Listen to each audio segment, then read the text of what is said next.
Good afternoon. Thank you so much for coming to hear about the students' journey this past May to Ghana as part of the ASEC program here at Chestnut Hill. I just really want to take a quick moment because I intruded on a schedule with the president and asked him to come by so that we could all up here thank him. He was very new at Chestnut Hill last year, and I was in his office a lot asking for support for this trip, and he did that wholeheartedly, making it possible, up here, honey, making it possible for us to bring 10 students from Chestnut Hill to Ghana for a 3-week trip. Anthony, you're up front. And so I really just wanted to say thank you, introduce him, and to give these students a chance to thank him as well.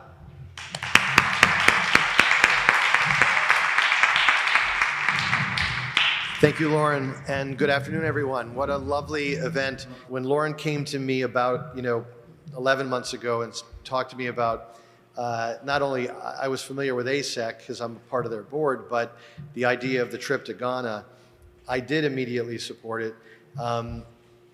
International travel, doing work in South Africa, doing work in Ghana, in Kenya, in Tanzania, has reshaped and shaped and enriched my life beyond expression. The lessons I learned in those countries and working with educators and physicians and nurses and side by side in very difficult circumstances was and has been some of the most rewarding experiences of my life. So to have Chestnut Hill College students have the opportunity to go to Ghana and this coming year potentially go to Kenya, I can appreciate from my own experience how transformational and wonderful those experiences are, and certainly consistent with mission of the Sister St. Joseph and the mission of the college. So while I've met some of you and I've had conversations with some of you,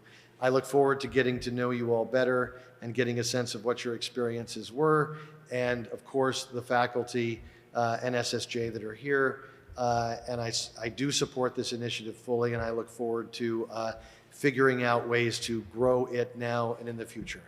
So have a wonderful time here, and I know you're going to benefit greatly from listening to their experiences. And many of you supported us in multiple ways last year, and I want to say personally thank you, and to introduce you to the students who came back to tell you about their experiences with ASEC.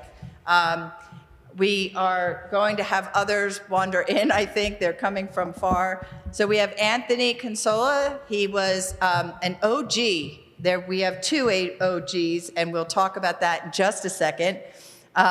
He is currently in our graduate program, so that's very exciting. We have Matt Davis, who is currently a junior in criminal justice. Emily Saunders, who graduated last year. Actually, I believe she graduated, not really. So we're going to get her back here and figure out what that's all about. She did 2 international trips at the end, and so she's looking very good. I'm assuming that the jet lag has finally passed. Next to her is Bailey Schleeper, another OG. We'll talk about that. Morgan Todd is a senior in Human Services Leadership and Policy Studies. Sister Sheila joined us on the trip with Sister Lisa.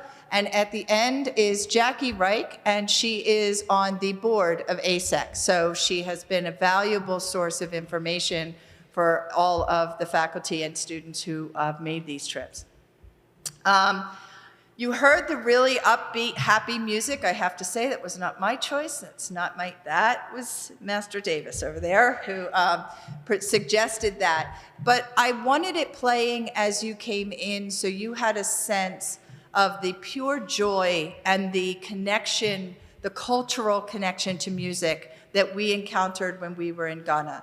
The people in Ghana are so welcoming and so joyful, and music is a very important part of that. What will happen from this, I'm going to run a slideshow, but it is not intended to detract from the presentation that the students are given. It's just so that you have a sense of what we experience there. So you'll notice that there's a gentle drum beat underneath this music. In Ghana, it was told to us that the drums are a means of communicating. When they want people to gather, they use their big drums and they bang them, and people know, come down, something is happening. And we experience that. I'll leave that for the students to tell you about. But also just every day, just hanging out, just sitting on a bench somewhere, some child somewhere was banging on a drum. So it's a very important element of the culture. And what we tried to do today was to give you as immersive an experience in Ghanaian culture and spirituality as we experienced while we were there. So I hope that you enjoy this, and I'm going to leave this for a second. When it goes to the next slide, we're just going to pause and read those words deeply. They were a deep meaning for all of us as we exited the Elmina Castle, which is the location of the door of no return. So when this transfers over, there will be a pause in the presentation.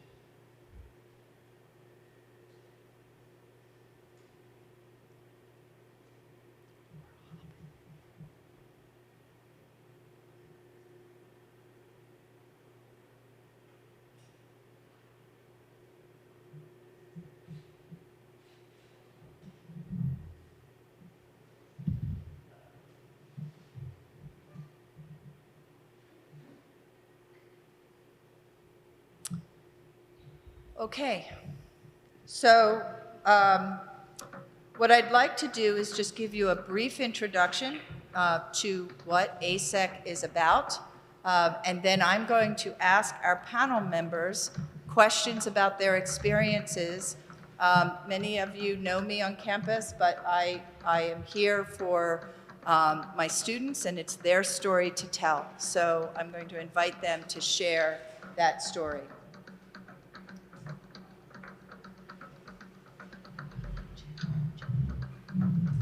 And this is Carnell Swans, also a senior here at Chestnut Hill in the Criminal Justice Department, and also one of our travelers.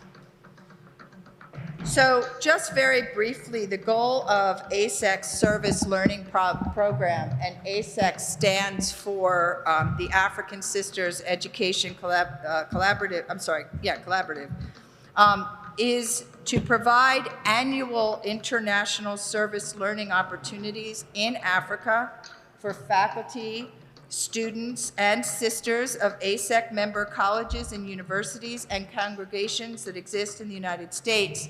Those programs broaden the cultural perspectives and enrich the lives of those who serve and are served. Every 2 years, a host site rotates amongst one of the 10 countries in ASEC currently serves, increasing the opportunities for varied cross-cultural exchange. Through these experiences, participants deepen their understanding and appreciation of a culture different from their own, and they see more objectively the strengths and the challenges of their own culture. I think you can tell from my panel members, they have not yet seen this PowerPoint. So there's going to be a little bit of old home week going on. So I initially commented on the fact that we have 2 OG members here, Anthony and Bailey. Anthony and Bailey were in the original cohort scheduled to go to Ghana in 2020, and that was, of course, canceled due to COVID. And all 10 of the students in that original cohort remained in contact with me with an eye towards making that trip when the borders opened up again. From the original cohort, Chestnut Hill was able to send 3 of the 2020 members, and Marywood University, who was the university who traveled with us, sent 1. So there were 4 students in 2023 who had been involved with the program as desiring to do service. That's supposed to stop at 20 seconds. I think it's zipping through these much faster than it was supposed to, but I apologize for that. So the service learning trip is an activity that the students engage in. It takes an entire semester of preparation and even before that. So they participate in a course, a global studies course that falls under political science, and they learn in depth about the culture of Ghana. And then at the end of the semester, they travel to, in our case, Ghana, for a 3-week immersion class. The class is taught by different professors. That is, that the invitation goes out to professors from campus to choose to do this, whether they're called into that service or not. I felt called in 2020, and I was the professor who went on this trip. The students engage in an application process to be selected to go on this trip, but it is far more than just doing service in country. It is an opportunity for students to learn about themselves, to learn about others, to get in touch with their inner spirituality. And what we're going to do today is talk to some of these students, and I'm going to ask them questions and see what they got from this experience now that they're home and they have had time to reflect. So I think it's easier to just go in order with the number of people who are here. And Em, if you could hand the microphone to Carnell, we'll just go down. And once we've asked some of these questions and they've each had a chance to share their experiences, I'm going to open it up for them to tell you something that they want you to know. So Carnell, you're first. How would you describe your spiritual growth on this trip?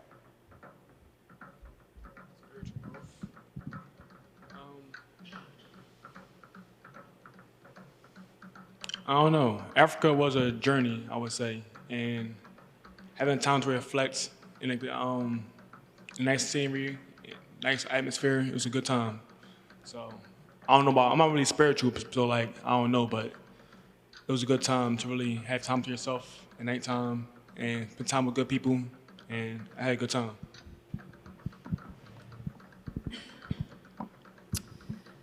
Anthony, what similarities did you find between yourself and the people you were serving? And how do you think they perceived you?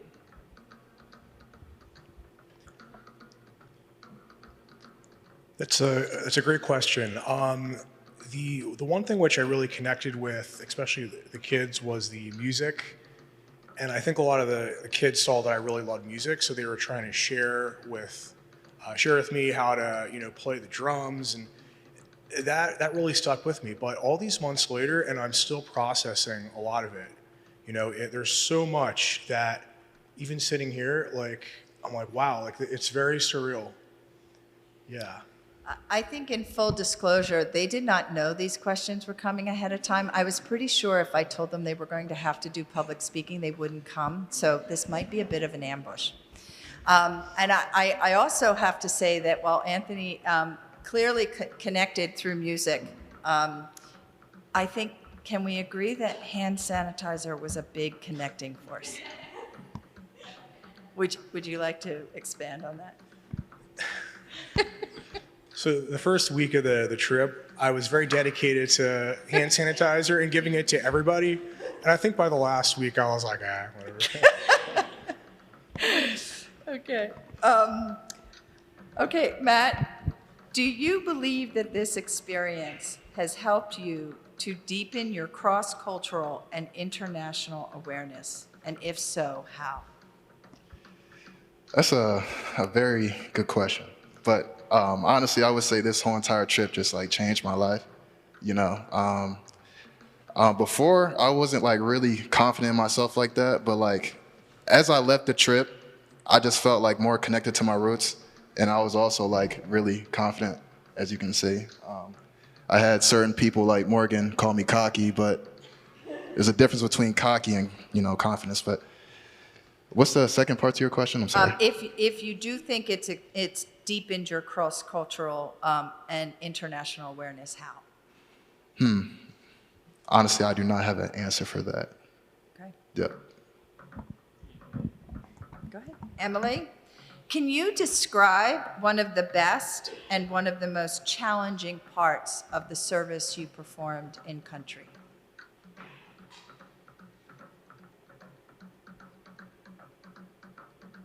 I think one of the most challenging was when we were painting the room at one site. There was so much more that could have been done, but you couldn't get it done in that time.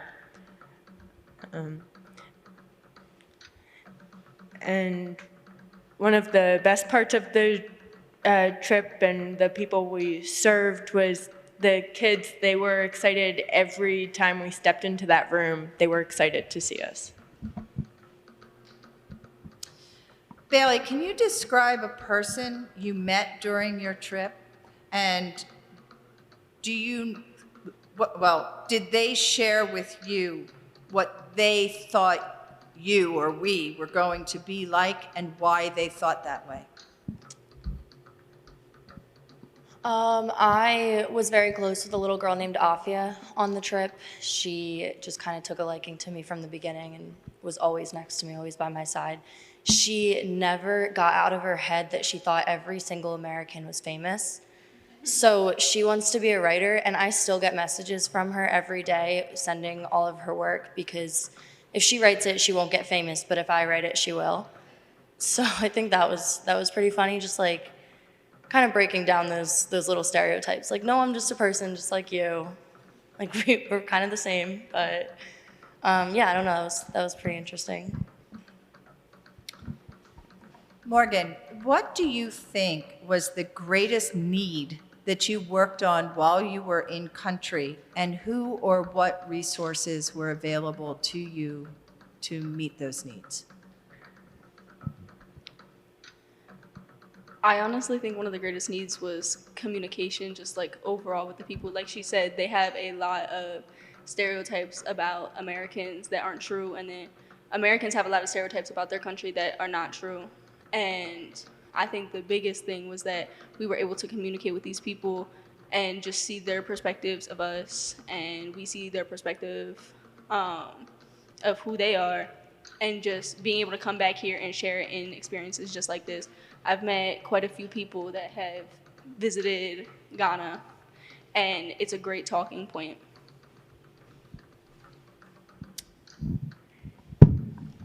Okay, I think that on the spiritual journey part, I wasn't prepared, so I'd like Sister Sheila and Sister Lisa to maybe share with us a story that you brought home with you, something significant, a memory, an event, something that happened.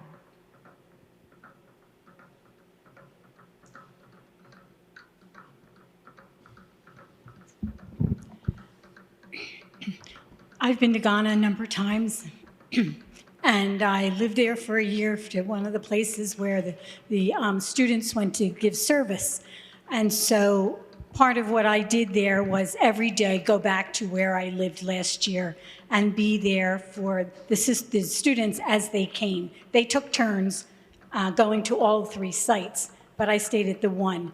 And for me, it was always a joy to see how they got so involved with the students.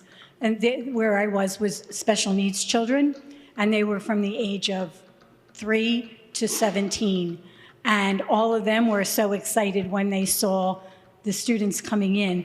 But from playing musical chairs to just being one-on-one with them, their full attention was with the children, and that made such a difference for the children. And so for that, I was grateful.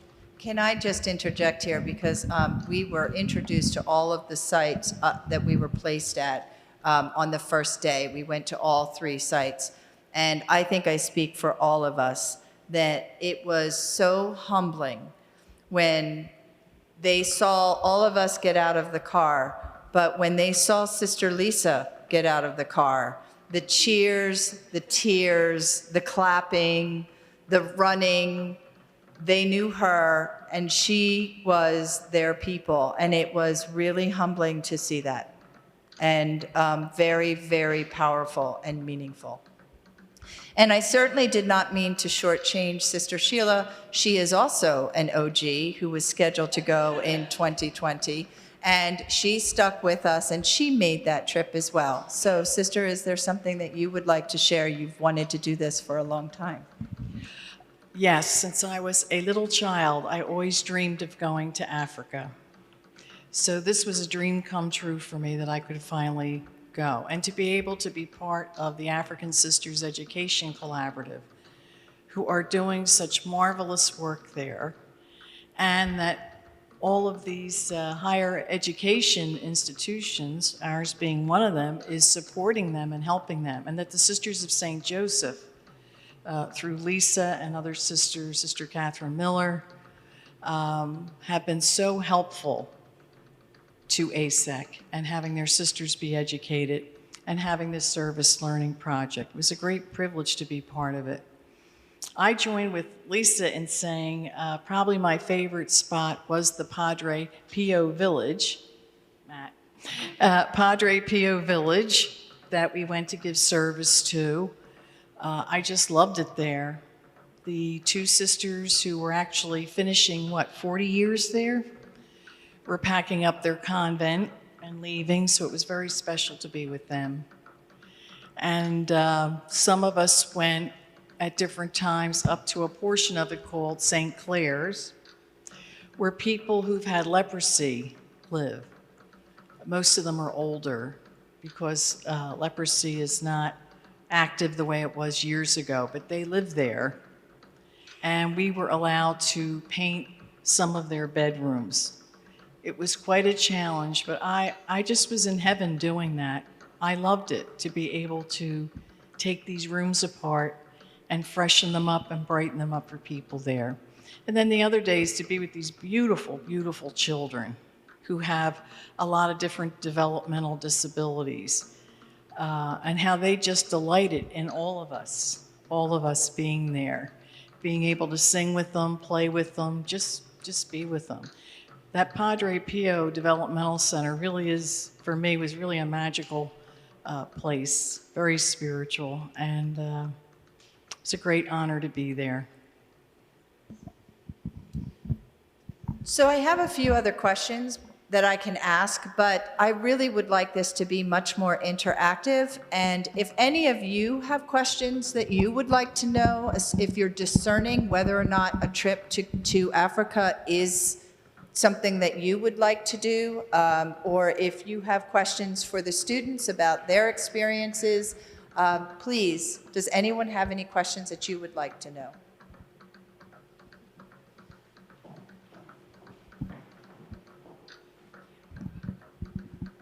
Hi, everyone. All right, I have two questions. The first one, I just want to know, how was the food? Was it good? Did your body feel different when you ate it? What kind of things did you eat? Well, that's a lot of questions. And then the second one is, did the air smell different? Like, did the trees look different? Like, how, just environmentally, like, how was that? I'll just start just because I have the microphone right now. We did try a few different foods. Specifically, one of the schools that we went to, they would make lunch for all of their students every day because it was a boarding school, and it's disrespectful to turn down food there. So most people tried it. I will say, our stomachs aren't used to it, so a few people did not feel well afterwards. That and some people also weren't told beforehand that you have to chew yam a certain way before you swallow it because it hurts your stomach if you just bite it and then swallow it whole. So that being said, I would say the food was really good for me. I personally did not get sick off of the food, but that was just my experience. As for the air, you definitely notice a difference in the air quality. When we were outside at night, you could see literally everything, and then you were able to see where Accra was because of the light pollution over the city. And that says a lot because it was a 2-3 hour drive to get there. So I think as for the plants as well, you mentioned something about trees. Every single plant that you walk by in Ghana has a purpose. I mean, there are fruit trees on everywhere you look. There's the pineapples on in the bushes.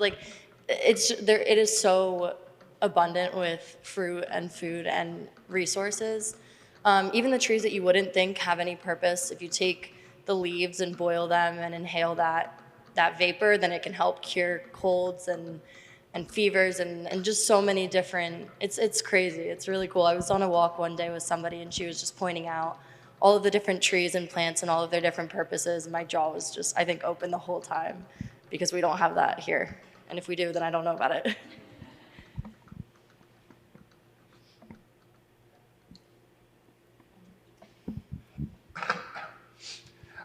To answer your question, the food, 20 out of 10. It's amazing. It's way better than like American food. I will definitely say that.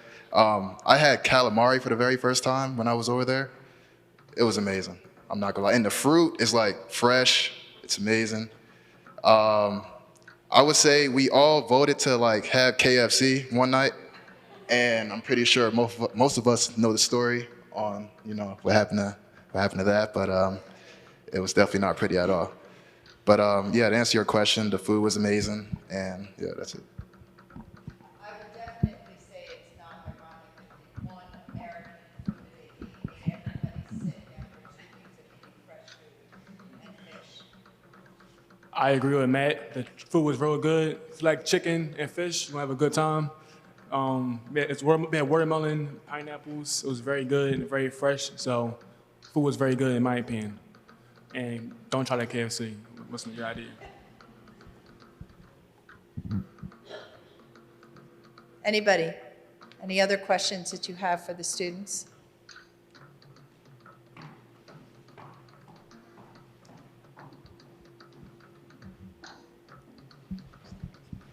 So I'm wondering, what type of bugs and what type of animals did you guys see there?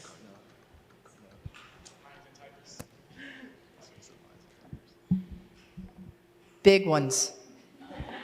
I don't know if you've seen the spider yet, but they were the size of the fist of your hand. Oh, yeah, that's right. There's snails. I guess for me, growing up at the shore, the only time I ever thought of snails were in the water, and they were all over the land. And people would take them and eat them. I mean, they would cook them and eat them. So that was a delicacy. But there were snails all over the compound where we were staying. I didn't see any monkeys. I think somebody did.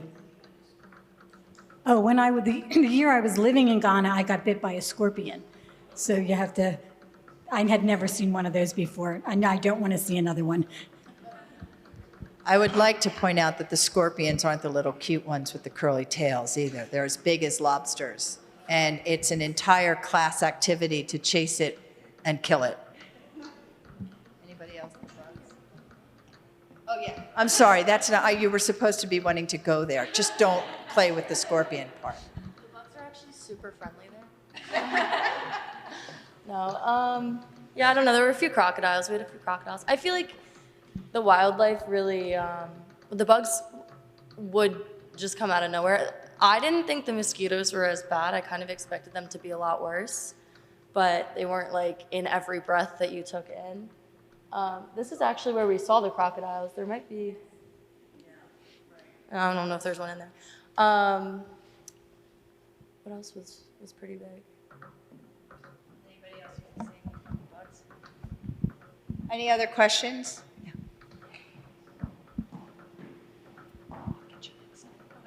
Oh. Was there any like humbling experiences or like anything that happened that kind of made you like rethink, I guess, your actions at home or like things that you do at home? Being in the classrooms when I was put in front of them to come up with some sort of lesson, anything interactive I had like suggested, it took them like a few minutes to like even comprehend that fact, because I guess they're so used to lecture and notes, and we're talking like fourth graders. Like, to get up and play a game was unheard of. I was working in the like infant room for one of the locations, and I had a little boy that he was crying in his sleep. He did not look good. I said something to the teachers multiple times, and it just didn't seem like he was getting the attention that he needed. So eventually I picked him up, I went to the office, and I asked for a bottle of water, and they told me no, because if they gave me a bottle of water to give to him, then they had to give one to every kid in the school. So I lied. I said it was for me. And I took the kid back. I hid in the corner while I gave him this bottle of water. He must have been 2. And he drank the entire bottle, and within 10 minutes, this kid was up and dancing with his class. It's just like those little things. Like he needed water, and I don't know how long he could have gone without it.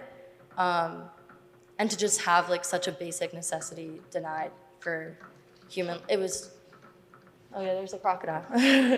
Was just so crazy to me, so.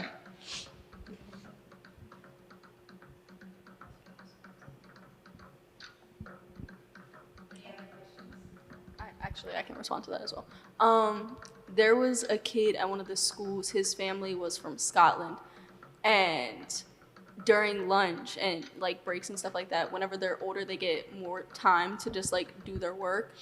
And I used to sit with this kid and we would talk about everything, about his life in Scotland and then how it differed from his life in Ghana. And just hearing this kid's perspective on everything, he must have been like, I think he was like 14, 15 years old. And just to know like how wise he was from like all of his experiences.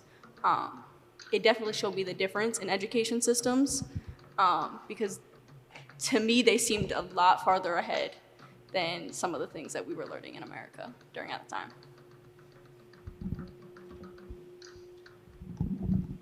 One thing that was fascinating to me, and I guess sad in some ways, were the children in the schools. They all can correct me because they really interacted with the stars here, the young stars. They called me Grandma and Nana and things like that. But anyway, they're just fascinated with the culture of the United States. They couldn't get enough of it. They wanted to know the songs and the movie stars and the singers and just everything. And I'm looking at this beautiful country with their beautiful culture, and yet the children seem just so focused on our country and what's going on here, social media and all that. So that was very interesting to me. For some reason, I didn't expect that, but I should have with the phones and all that. There's more communication.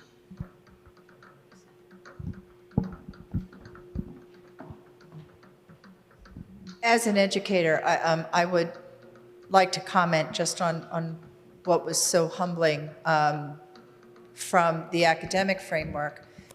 It's a very different focus in Ghana. They were so, I'm going to say, concerned about the loss of class time due to COVID, that they kept these children in classes. I think all of us, we thought that we misheard it till we all confirmed that we heard the same thing. These children go to class at 3 in the morning.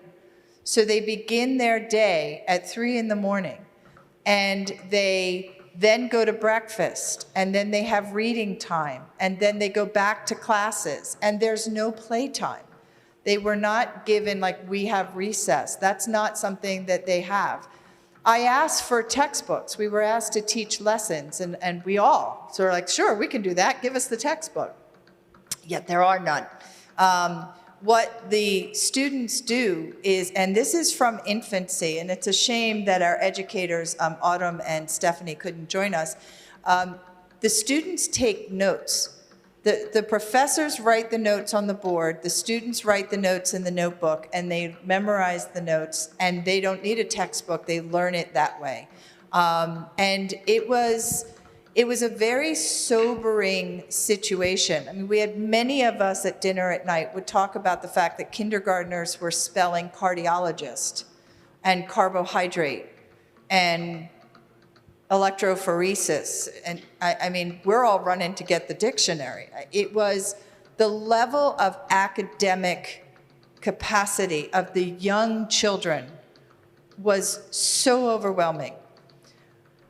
But then when you met their teachers, who were so smart, and in many cases carried 2 or 3 master's degrees, but the structure of the country doesn't allow for advancement. So they're so educated, and they don't have that framework, that infrastructure, so that they can rise. It was a very, very conflicting dichotomy view. And yet, as I started, the joy in the environments, in every environment that we went to. This is a normal classroom. You think you don't get your papers back in time now. This is an example of Mary Queen of Peace, one of the classrooms that, oh no, that's not, that's Cornelia. Yeah, sorry, that's Cornelia. So yeah, these kids, that was very humbling and very enlightening and very interesting.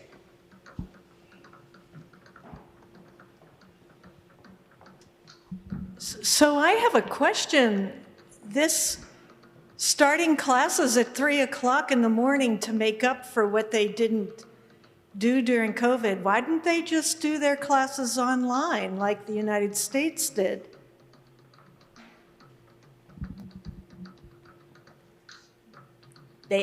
There wasn't the technology there. When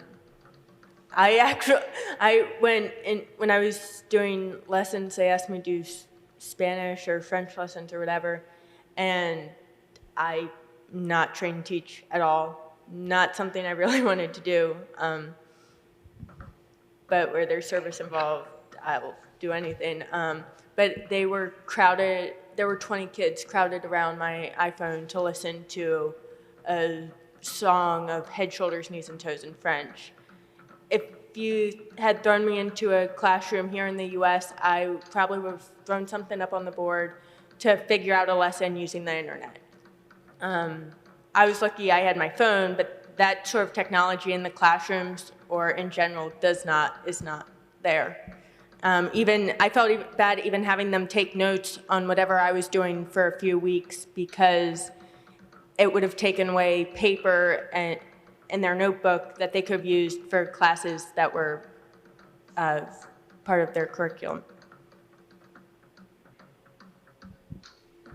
Yeah, definitely to go off that, they don't have internet there either. So I know that at Connolly, me and one of the students from Marywood, we were assigned with making their tests. So the teachers would write it down in a book, and then we would go on Word, and even like the pictures that they would put in, everything like that. Those were all things that we had to figure out a way to insert into the test in some type of way. A lot of times it was finding a way to use like letters to make like a house or like people and like certain things like that.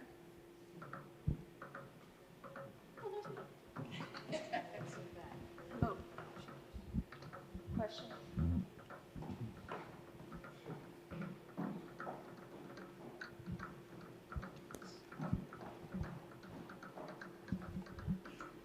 I have a question that I would like every single person on the panel to answer. It sounds like this trip was very transformative to everyone here, and there was a lot of takeaways, a lot of cultural exchange and different ideas. And so I'm curious, from your experience on this trip, what have you taken back to the Chestnut Hill community, and how does it relate to the mission of the college?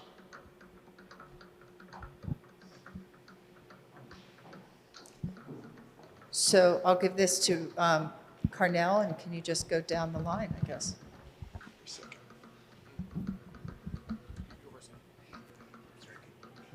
Can you ask the question one more time?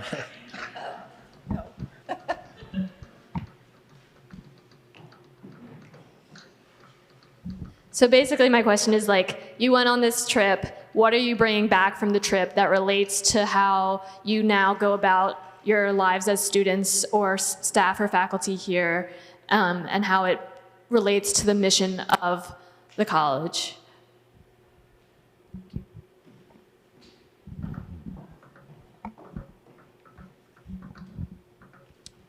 Ghana was a very humbling experience because, like, you think you got it hard until you see how they got it hard for real.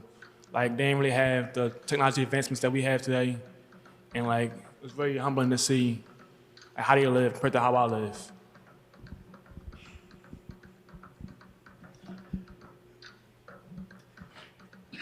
I think the biggest takeaway, something that I would like to share with everyone, and we talked about this a lot in the last few days, was our obsession with materialism.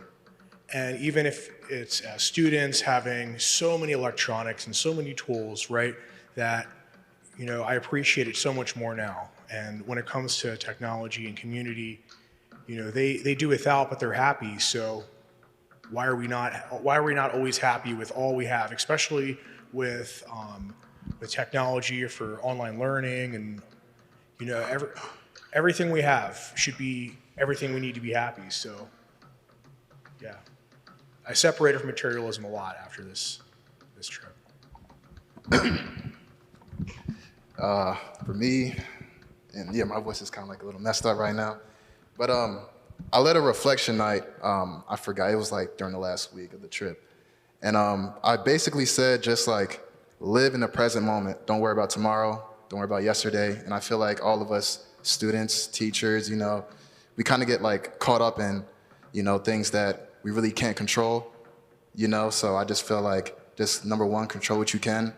And number two, just like live in the present moment. I think the idea of being present, because at least for me, I didn't know what I was walking into, and they didn't care what I was teaching or what I was doing as much as they cared that I was there. In the beginning, some days I would go in and I wasn't as confident, and the kids would pick up on that, but they were just happy I was there. They didn't say it, like there wasn't like a pressure to like, oh, this is what you're supposed to be doing, you've got to do it. It was just like, you're there, we're happy you're here. And I think definitely being present, even in the evenings when we were bonding together, we were definitely communicating and playing card games versus what we might be doing here for entertainment. So we were more present with each other. I think going off of what Emily said, like Dr. Barrow mentioned, I was an OG. I was scared for all 3 years leading up to the trip. There's a lot of unknown. There's a lot that you really just will not fully be able to understand unless you're there. And I think that was really big for me, just like having those 3 years. I mean, I also did have 3 years to convince myself things that weren't true, but 3 years of those jitters for me to get on that plane and to get off and see what I was really being faced with. But once I got off the plane, it was kind of just, I mean, their life it's so different, but so simple and beautiful. And while they're wishing for what we have, I found myself constantly wishing for what they had. And I mean, like for example, I saw a little boy climb up to the top of a coconut tree and climb down, just sipping on his coconut. Like, we can't do that here. And I think that was really moving for me. It was like 3 years of fear led me here, so. One thing that really changed me was just like being appreciative for the little moments that we have. Because yes, like the whole thing was about service and giving back. But from each place that we went to, like there was major things that stuck out to me, like at Padre Pio, just how excited they would get over like blowing bubbles. The joy that they had over that little moment will forever stick to me. And then just hearing like conversations with people that I know will truly change their lives.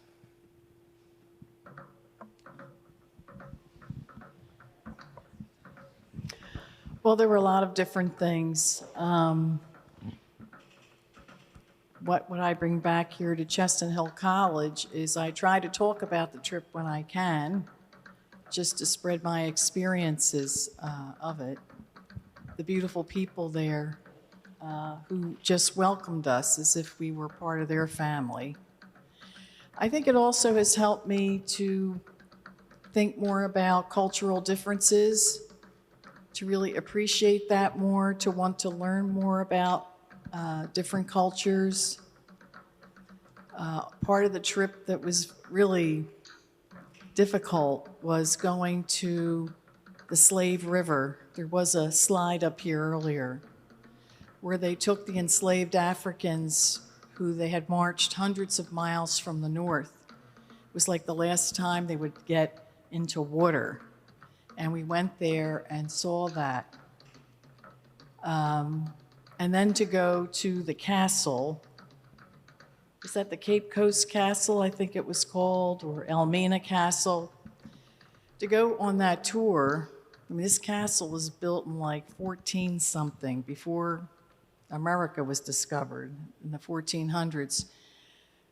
Again, it originally was for cargo, but then this is the castle where they brought the enslaved Africans to walk through the dungeons in the bottom of the castle that are still there, where they held the men and the women for months at a time. Oh, there's the dungeons in the castle there, yeah, that we walked through. And then to go to the spot that's called the Door of No Return. It's still there in this castle, where the enslaved Africans walked out the door to get on the ships that took them to the United States and other places. I think that's really stayed with me, and I really pray for the grace to learn more and to do more about the privilege that I have as a white person, and to do what I can to work for peace and justice for all persons, for the things that were done that were so wrong. So it really heightened my awareness of that, and hopefully I'll keep thinking about that and working towards that. For me, going this time, because I had gone a number of times to help with ASEC and to teach the African sisters, but to be with the students, there were some similarities, but there were a lot of differences as well. But I think in all the cases, it's really all about relationships and getting to know people as people and breaking down stereotypes that we may have, and getting to, and doing that through conversations, through listening, through just seeing what's all around us. And as someone has said, living in the present moment and being with who you're with. And so for me, I think that bringing that back, having been with different cultures for Ghanaian and Kenyan, seeing even the different cultures within the different countries of Africa, I think that's so important that we lump Africa together as one, as if they're all the same. And even there's different tribes within the countries, that each person, each group are individual and have their own cultural differences. And so I've grown in appreciation of that. And again, similar to want to learn more and to understand, helps me to want to understand more about each of us as we interact. I would say that my takeaway is a very deep understanding that nothing can be done alone. Without our hosts, the African Sisters Educational Collaborative, without our dear partners, Sister Marta, Sister Francesca, and Sister Hilda, who cooked for us, we would not have had nearly as good an experience. I mean, there is something to getting off an 11-hour flight and having a familiar face waiting for you. We will never forget Tom and Echo, who were our drivers and our protectors and our guardians when we went off and did interesting things. We will never forget each other, because there were moments when we really needed to lean into each other. It was a very, very powerful experience of what can be done when we do things together. We traveled with Marywood. We were on site with Marywood University, and we were hosted by the African Sisters Collaborative. And when you think about all of those moving parts, all of those people, and 17 young travelers, 5 adult supervisors or mentors, the people in country, the people out of country, the administrations that we navigated, the anxiety. I mean, none of you spoke about the fact that during our travel and right before our travel, we still were missing 5 passports and facing a delay of almost 14 weeks, which would not have been good for some of the people here. And it was the Congressman Boyle, who made those necessary phone calls and escalated our application. I mean, the fact that this happened is powerful. And I hope that my takeaway is that almost nothing that I do in life, I do by myself. And I welcome and embrace the people who help everything happen. I would ask, as we're winding down, because I asked them to wear them, that the students who were able to wear their outfits, we fully embrace the culture in every way that we can. And I say that we ate everything that was offered to us, one of us even visiting the hospital because of that yam thing. It's okay, she's fine. But she didn't chew it properly, and she was given way too much of it. So we bought clothing, we bought items. Some of them are up here. I invite you to come see them. But if Bailey could stand, Bailey's wearing a jumper that she purchased from a small boutique, and she got that in Africa. Emily also, if she could stand. Emily and I bought our same store, right? Yeah. So I'm also wearing one, but it's 100 and some odd degrees in Africa and not here. So, and I am an old Catholic girl who does not go out with bare shoulders, so skirt down. But we bought our outfits together. And Matt actually had his outfit custom made for him. The gentleman who made it brought it to the place where we were staying, and he looks very dapper. Are you wearing your shirt? And all of us have something. I don't know if you saw the picture that we all went to Mass in our outfits. So I think that brings us to about time. And I just want to thank you. Thank you for coming. Thank you for listening. Thank you for thinking about the fact that this might be something that you want to do. And before we go, I am going to ask Jackie to come up and talk to you just very briefly about the fact that we are preparing for the next trip. Registration is taking place next week. If this is something that you think you might want to do, now is the time to be asking yourself those serious questions.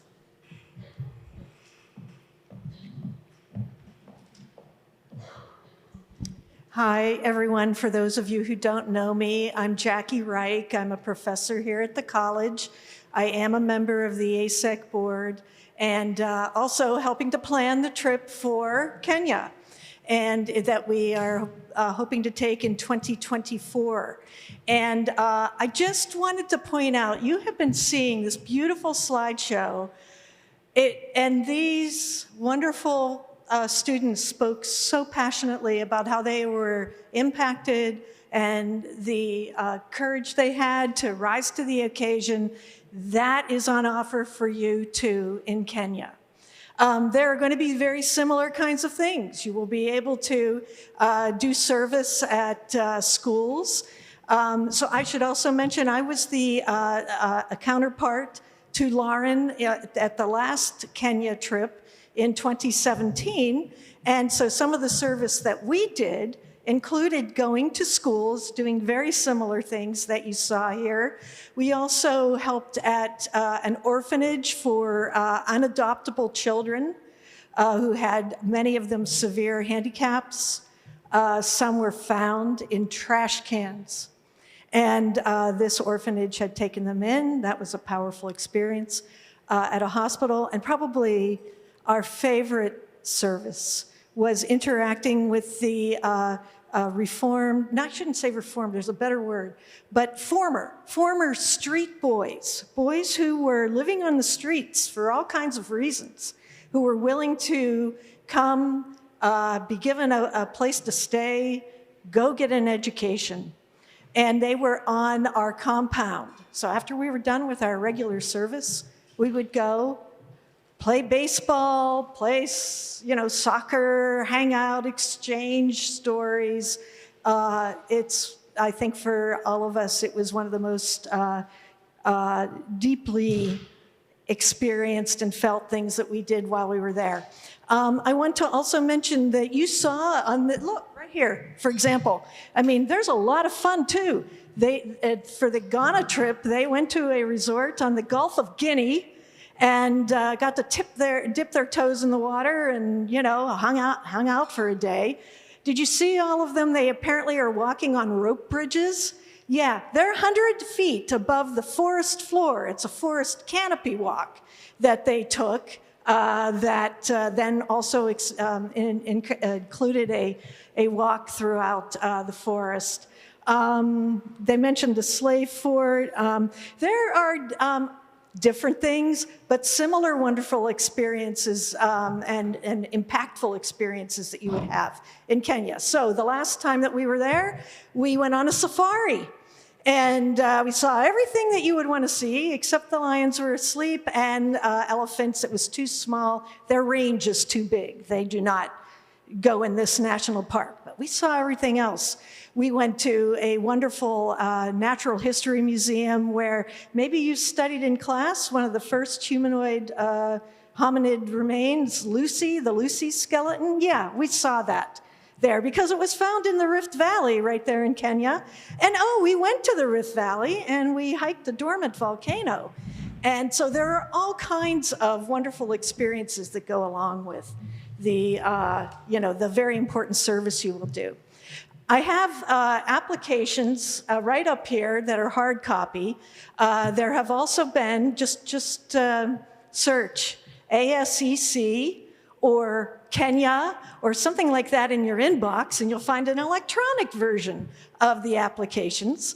And we do hope that some of you have been touched and motivated enough to think about doing the trip that's we're planning for the 2024 spring. So anything else that needs to be said? I invite you to come see some of the artifacts that we have up here. This is called batiki. Each of the students made their own fabric. So when you're looking at the colors of the fabric, this is the one I made. No critics. I messed it up.